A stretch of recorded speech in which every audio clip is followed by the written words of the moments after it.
Hello and welcome back in to the full-time show right now. The Dutch champions holding the English champions to a 1-1 draw here this evening. I'm Alex Scott alongside Fara Williams. I think we saw from the celebrations at the final whistle from FC Twente just how much that point meant to them today. Absolutely. I felt like they absolutely grafted for 90 minutes. They felt it. You could see it from the stands how much effort FC Twente players had to put in over the 90 minutes to contain Chelsea. They obviously got the early goal in the second half against Chelsea and put a little bit of pressure on themselves because Chelsea then came out at them, which meant they had to stay concentrated, they had to stay connected, and they did that superbly well today. Yeah, go on. Yeah, no, I felt like they really did frustrate Chelsea. You know, they really did deny gaps and spaces in between, which Chelsea was trying to find and wasn't able to. It was Alex, the performance I saw today from FC Twente compared to last season's 2 group games shows huge improvement. I think that's what I was going to ask you. It's all about learning lessons, isn't it? And I suppose that celebration at the end showed that. But I think there was more to it as well, Fara, because they did open up Chelsea in the first half and had chances. They did, and I think when you have the foundations of a really good defensive line and you're well organised and in good positions, that allows you then in those transition moments to start an attack. And I felt like that's what Twente did really well. They were nice and close together, really compact, and when they broke up play, they were then able to get themselves out with some passes forward, and they did that really well in the first half, had a couple of chances, and we said at half-time, will they be kicking themselves at the end of the game from not taking them? Well, actually, they took the lead early in the second half, and it was a fantastic goal. And again, it was similar to the chances they had in the first half. And you'll see it here, it was just runs forward. I felt like Chelsea didn't deal with the runners in behind, and it was a beautiful finish from the edge of the box. The way she took it, see the goalkeeper's positioning and bends it into the top corner. It was a fantastic finish and very downplayed. But you see the celebrations, it was fantastic. The execution of the goal was really, really good. But I felt Chelsea, because of the way they set out in the game and wanting to high press, what that does when you high press is leaves gaps in behind. And then you have to communicate well in order to pick up runners. On this occasion, Chelsea didn't do it well, and they were punished. Do you think that was a shock to this Chelsea team? Yeah, I think so. Chelsea dominated possession. What they didn't do was, they wasn't able to break down that FC Twente team. So that they were getting a little bit frustrated, and then they started to force play a little bit. And when the goal didn't come, it builds a little bit more frustration. And then, yeah, I feel like the goal was probably a little bit against the run of play because Chelsea was dominating possession, and I didn't feel like Chelsea felt it was coming.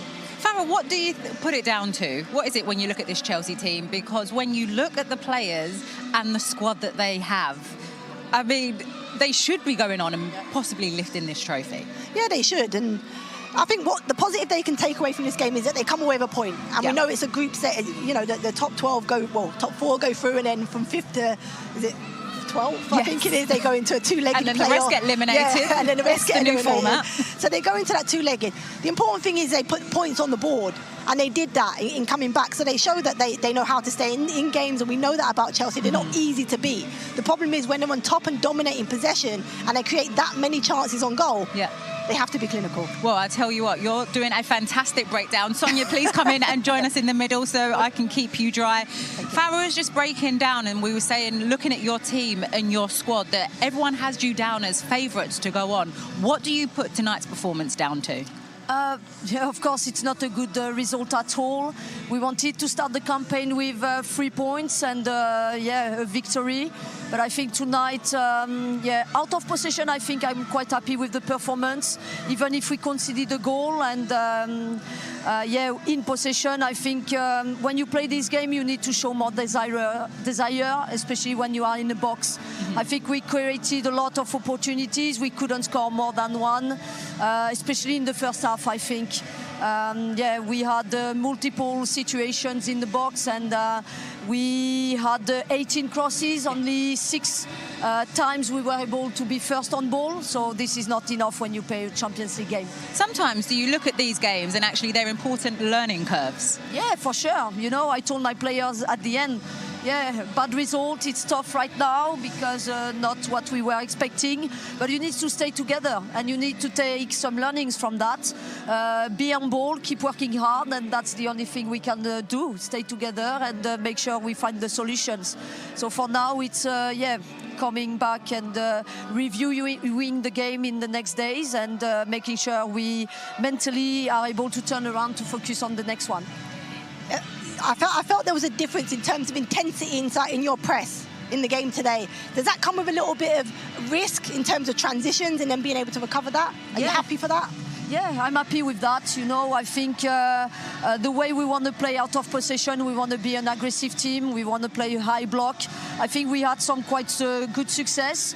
I don't think Twente created a lot tonight, but once it's enough for them to score. And again, as you just mentioned, I think we take risk in our game, but I think that's the right thing to do, especially when you play against a team like Twente. I think we should be dominant in out of possession, in possession, more than what we showed tonight. How important is it to create that mentality? Because I feel like once the players have that mentality of being front-footed and being aggressive, that will really help improve the team and take them forward. Yeah, that's crucial. You know, sometimes you talk a lot about tactics, about in possession, out of possession, but the main thing in football is to have the right mentality, the right intensity when you have the ball, the pace on the ball, when you are defending, winning your duels, being compact as a team. So I think this element is crucial at the high level game. But again, we tried, and tonight it's tough, but we need to take the learnings from this game. Okay, Sonia, we appreciate your time. Thank you for joining us. Thank you Fara so much. will take your mic. Okay. Thank you. Thank you, Sonia. We appreciate it. Fara, do you think it comes as... It's the opening game. It's a long season in this new Champions League format. But it's like actually learning these lessons now to go on and progress throughout the tournament and get stronger. I think so. I know we said at the top of the show, Alex, that they can have a look at what Arsenal did last year in the Champions League, and Arsenal didn't have the best of starts and went on to win the Champions League. I didn't think Chelsea are going to actually try and replicate it to the exact of what they did.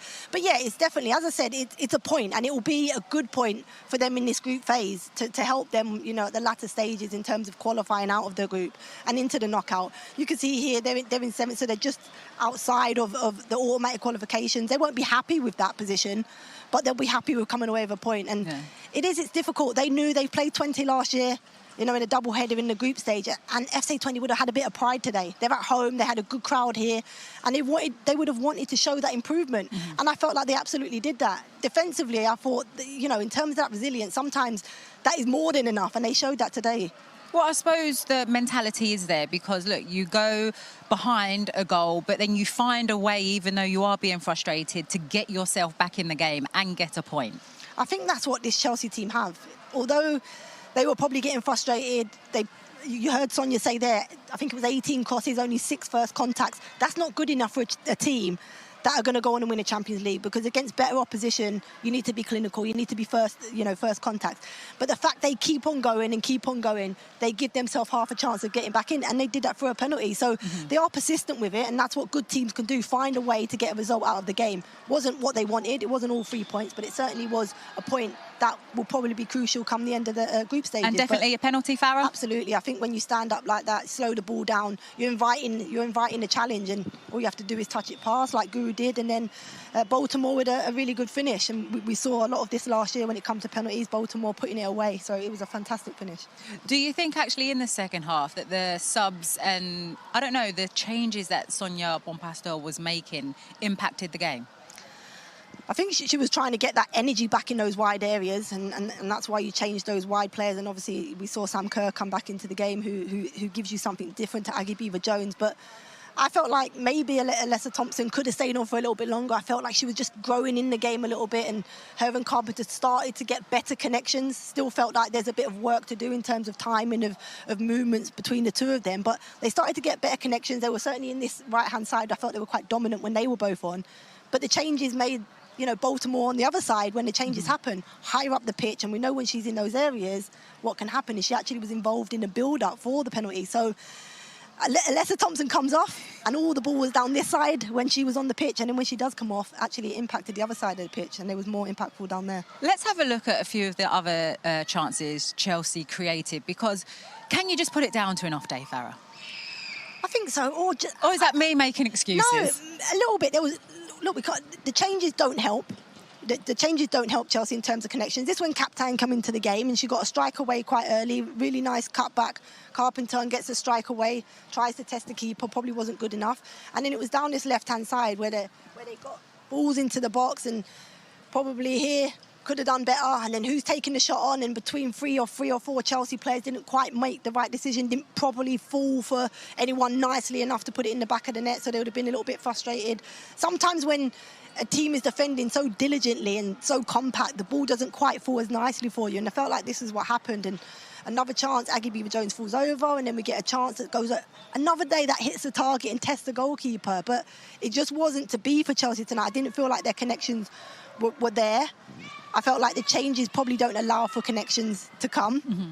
But they did create chances, and they probably should have gone away with the 3 points, the amount of chances they created, but didn't. But yeah, I mean, there's a lot to pick out, and Sonia Bompastor, and I'm sure her team will do exactly that and pick out some of the plays that were positive, some of the things they need to improve on.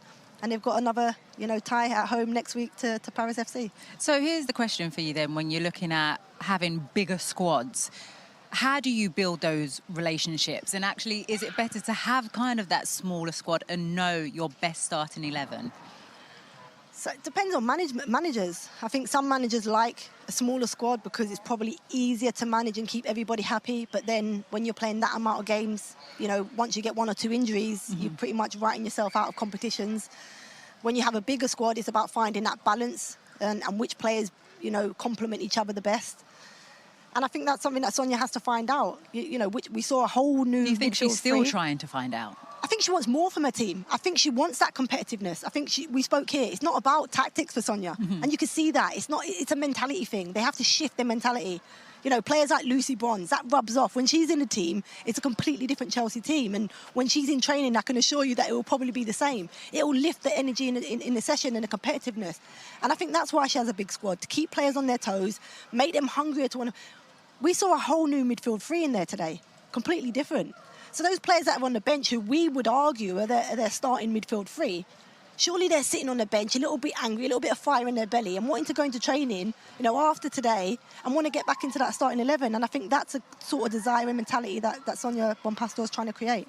Let's just throw it back to FC Twente and just how organised and composed at times that they were on the ball, and actually credit that teams like that coming into the tournament, it is about that hard work and sometimes waiting for your moments. Absolutely. And I said, before the game, for FC Twente, it was about staying in the game for that opening 20 minutes.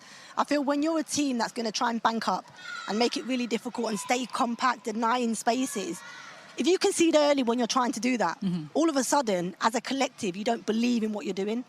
When you can hold them out and you're denying chances and you're starting to intercept a few balls and get, out of your own half, all of a sudden that confidence starts to grow in the shoulders. Everything becomes bigger and you feel 10 foot tall. And you could see those players literally growing as the half went on and as the game went on. And then, as I said, their goal was fantastic. They created chances, and better decisions would have probably given more out of the game. But they were under the cosh. But they defended extremely well, and it shows improvement. Mm-hmm. They were naive maybe in last year's Champions League, and they've learned from that. They know they can't play that and play that open. And what they did was tightened up and played in transition and was very good at it. And bringing Jill Roord into the team makes a massive difference, because when you have a player, when you're sitting compact and deep within your own half, and you have a player that in those transitions don't just get rid of the ball but can carry the ball up the pitch, what it allows you to do is get your team up the pitch with you. And I think that's the difference. What they showed today was when they have a player like Jill Roord in there, she was able to carry them up with the ball. Her team could get out a little bit and they can take a bit of a breath. And then they go again. If they lose possession, they're mentally tuned in to defending. And can you just show everyone at home that shoulder roll again that you did? Just mine are rolled forward. Well, I tell you what, we've already had some great matches in the Women's Champions League. Let's just show you some of the results from yesterday and even some big results today, because Real Madrid with a huge 6-2 win. And like we said, Barcelona laying down a mark already with that 7-1 win up against Bayern Munich yesterday. There are 3 more games that you can catch. Remember, you can catch every single game live on Disney+. You will not miss a goal. You will not miss any of the action. And you know what? You won't miss Fara's face throughout the rest of the competition. But look, we have had a great 2 days. I hope you have enjoyed the coverage. We will be back next week. But remember, you can catch more games live later on this evening. We look forward to seeing you again soon. And thank you for tuning in with us this evening. Thank you very much.